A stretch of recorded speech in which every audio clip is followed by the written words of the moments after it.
তো তোমাদেরকে দেখাচ্ছি এসআইআর লিস্টের নিচের নাম কিভাবে সার্চ করবে।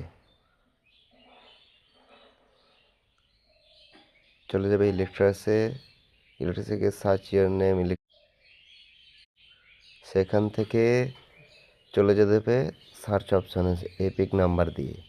ঠিক আছে, তো এখানে প্রথমে ল্যাঙ্গুয়েজ সিলেক্ট করে নেব, তারপরে হচ্ছে স্টেট সিলেক্ট করে নেব, তারপর ক্যাপচা দিয়ে সার্চ অপশনে ক্লিক করলেই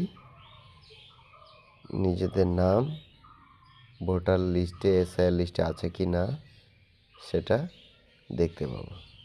ঠিক আছে, তো তোমরাও এইভাবে সার্চ করে দেখতে পারো। ঠিক আছে, এটা আমি জাস্ট অন্য একটা বুথ থেকে নিয়ে জাস্ট সার্চ করছি। ঠিক আছে।